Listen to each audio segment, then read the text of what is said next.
Okay. I don't know why I'm recording this, but I feel like I kind of have to, and I don't know if this will ever get uploaded to anything. More than likely not. It's more than likely something that'll just be from me.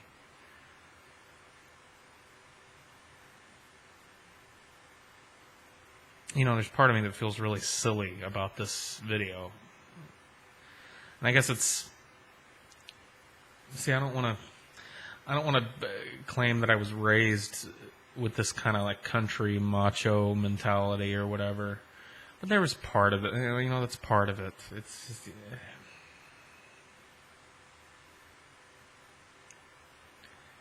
I know that there are people out there that take this type of thing much better than I do, and I wonder why I take it so hard. But I am.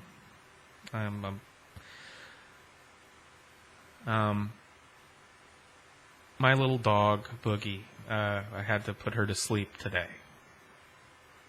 And,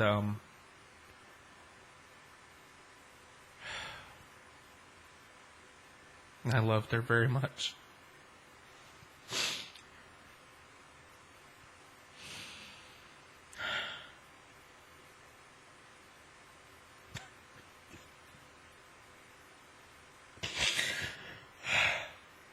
I loved her very much. And she was a young dog, you know. She wasn't old.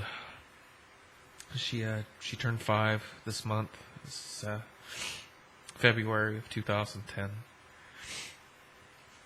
She turned 5 this month, and she got sick.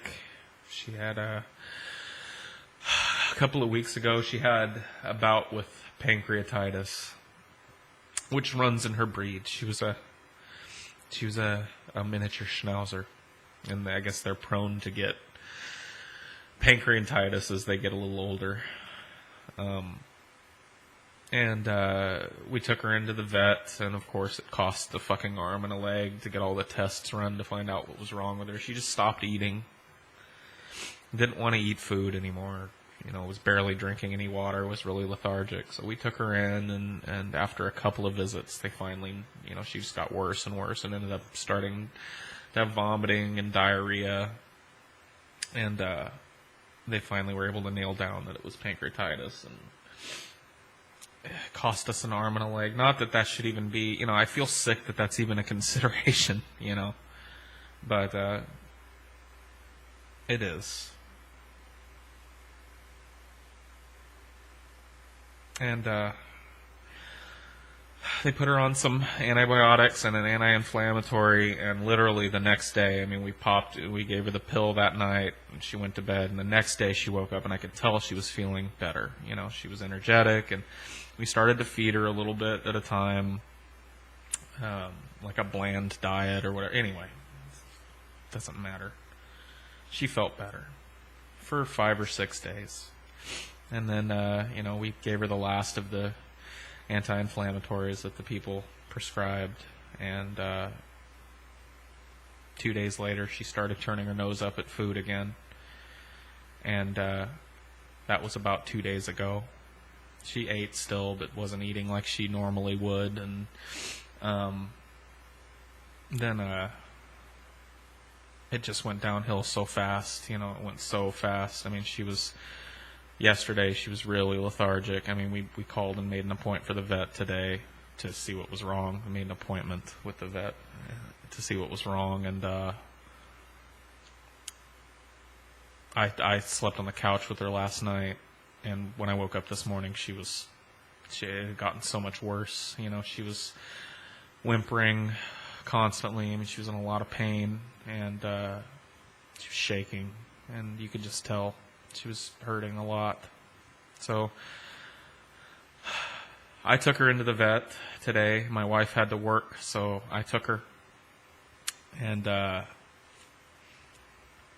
you know, if you'd have asked me this morning if I thought that I would have been losing my dog today, even with as bad as she looked, because I so had it in my mind that I would have done anything, you know, any amount of money, any amount of time, any amount of fucking medications or procedures, because I love this dog. I've never had a pet like her, and I'll get into her story, I guess, a little bit. I want to say how she died, and then talk about, I guess, a little bit how she lived, and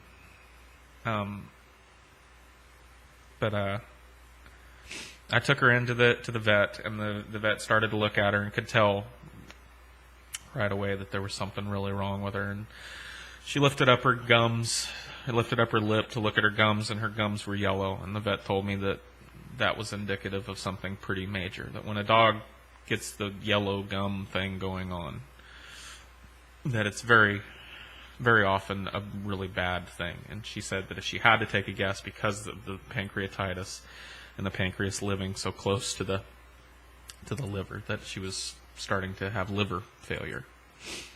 And she got markedly worse. Even while I was there at the vet with her, she got worse. She started throwing up on the table and was whining, and she was in a lot of pain, And even then, I wasn't even thinking it. I was thinking, whatever I need to do for the dog, I'm gonna do. If I gotta fucking empty my savings or whatever, move money over from somewhere to somewhere else, I don't care. That's just my natural reaction. And so I called my wife and I told her what was going on, and she said, well, what do you feel like you should do? And I said, I want to pay. It ended up being like another fucking, I don't even know how much, that doesn't even matter. It was a lot of money that they wanted to put her on an IV drip and keep her hospitalized so they could observe her and run a bunch of fucking tests. And, I was inclined to spend the money. And my wife at first was like, okay, if that's what you feel like we ought to do. And so I went ahead and told the doctor, go ahead and do it. And then my wife called me, and she was crying. And I think, thank goodness that I have my wife to make this decision, because I ultimately do think that we made the right decision, even though it feels horrible.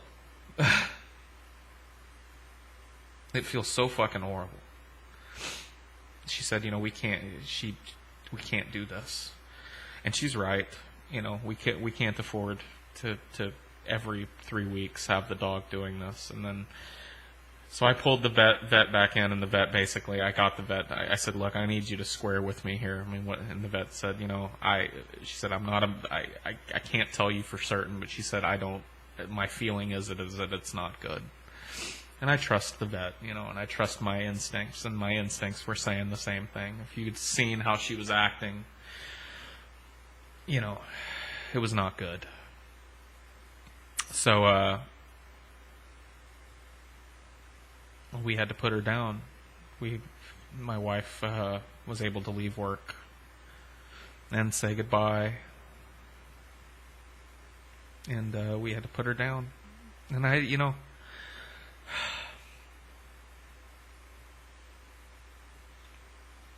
didn't want to see it happen, and maybe that's a cowardly thing. I know I've talked to people that really love their animals that sat there with them as they slip away or whatever the fuck. I didn't want to see it happen. I couldn't, neither did my wife. And I didn't want to spend a whole lot of time with the dog beforehand, because she always knew, if we were sad or hurting or whatever. She was a really intuitive little dog. And I didn't want her to be I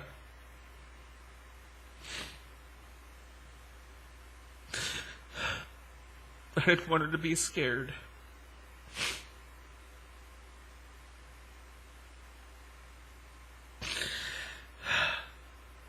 So we said our goodbyes, and they took her back, and that's it. That's it. And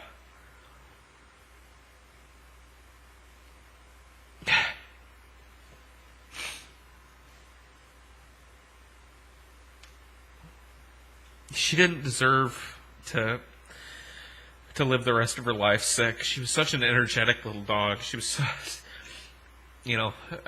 I read a lot. I ended up having to read a lot about miniature schnauzers to own this dog, because she had pretty much every problem that comes with the breed, And when you read about them, you learn little quirks of the breed that you know are true because you've been dealing with the dog. And one of the things is that miniature Schnauzers love people. They love being around people. They love being involved in everything that you do. She used to, when we do laundry, we'd lay on the living room floor and fold laundry and watch TV or whatever, and she had to be right there. She'd want to be sniffing the laundry and sniffing your hands while you were doing it. She was, she just always wanted to be involved. And one of the things that they said about Schnauzers is that they love people and they love their families, but they have one person. They end up choosing one person that they're really attached to, and I was her person.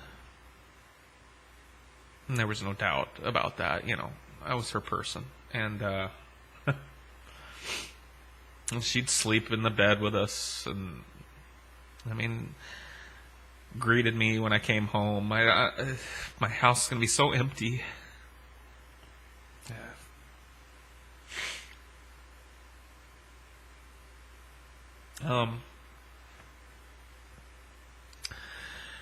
When we first got Boogie, we had kind of decided that we were going to get a dog, and we looked at different breeds of dog, and we thought, at the time we were living in a condo, so we needed a dog that didn't need a whole gigantic amount of space. And Schnauzers, we were going to walk her a lot, and we did. So we thought she'd be good in a condo. And we saw an ad, and, it was a breeder, of course. And so we went out to pick out our dog. And I guess I should have known from the very beginning. In fact, I did. We got to this breeder's house, and this woman must have had 12 mini Schnauzers. Adults, running around and barking. They're very loud, vocal dogs. I got used to it eventually, but when people would come over to the house, it's just part of their breed. They bark to let you know that they know that you're there, I guess. I don't know. And, there was just barking, and there were 2 little puppies left. One of them was salt and pepper gray. That's the color that most people associate with Schnauzers, the gray and white. And one of them was white, and obviously the runt of the litter. And I was instantly drawn to the little gray one. He was energetic, and he was jumping up on the side of the, they were in a little pen or whatever. He was jumping up there, wanted to be with me, so I grabbed him up and he licked my face, and I was like, oh, this is an easy choice. The reason I wasn't drawn to the little white one was because that the first time I ever saw Boogie, Boogie was the little white one. The first time I ever saw Boogie, she was sitting on the newspaper in this little baby pen that they were in a puddle of her own piss. And there wasn't piss everywhere. It was just like she had peed and then sat down. And we were standing there by the thing, and her little brother was so energetic and happy to see us, and she was just kind of... And my wife was instantly drawn to Boogie, instantly just grabbed the little white one and wanted the little white one. And that was basically our minds were made up at that point. Her mind was made up, and I wasn't I wasn't going to be given any input at that point. She wanted the little, and I even told my wife at that point, I said, are you sure this, I said, seems like there might be something wrong with her. No, she's fine. So we ended up getting her. And we took her home, and like 3 days later, we took her into the vet for her first round of shots. I guess she'd already had her, I don't know. Well, she needed her shots. And we took her into the vet. Everything was routine.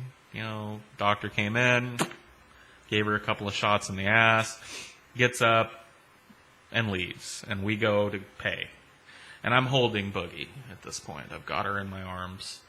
And she starts yelping, And nobody really noticed because it was a vet, and there was lots of dogs, in cages in the back, yelping and crying and barking, So nobody notices. Even my wife didn't notice. I think she thought that maybe she was barking at something. But to me, holding her and being right there, I knew it was a yelp. I knew something was wrong. And so she starts yelping, and it's louder, and it's louder, and it's louder. And finally, all of a sudden, just out of the blue, she goes completely limp in my arms and pisses and shits all over me. Like her bowels and bladder just let go. And she basically died right in my arms. And the nurse saw this happen and grabbed her from me, and runs into the back. And they end up having, all this emergency shit. And ended up, like something you see on ER, but for a fucking dog. I'm watching through the window, and they've got a little doggy mask on her, and at one point the dog was pumping on her. She was like, when we bought her, she was like a 4-pound ball of fuzz, and the doctors in there pumping on her chest. My wife is crying, I'm freaked out, and eventually the doctor comes in and says, we were able to save her, and she looks like she's actually going to be okay. And I said, well, what the fuck? What happened? And he said, like 1 in 300,000 or 400,000 dogs has a severe anaphylactic reaction to the vaccinations, and we lucked out. We won the lottery, And he said usually when it happens, they die. He said that if had we waited 15 seconds to get her to him, like let's say we'd paid and gotten out into the parking lot, he said she would have died. So it was just luck, that she didn't. And from that moment on, I just felt the bond with that dog. I nursed her back to health. She was really weak for a long time. It took her a long time to recover from that, but she was okay. You can tell she was strong. She was just feeling weak. And I slept on the ground with her because she didn't want to be under covers and stuff. So I slept downstairs on the ground with her, next to her. And from that point on, there was a bond. And, I'd never felt like that with an animal before. I'd had animals growing up. I'd had, dogs and cats, and I had a fucking iguana at one point, guinea pigs, but I'd never, animals were always just animals. They were nice, you loved them, but they're an animal. And this one, she became a part of my family, and my wife and I, we just loved her, and she was loud and obnoxious sometimes, and I think a lot of other people didn't understand how we put up with it, because she would just bark and she'd go crazy sometimes. But she just was. We loved her. There was no question of putting up with it. After a certain amount of time, it just was. And yeah.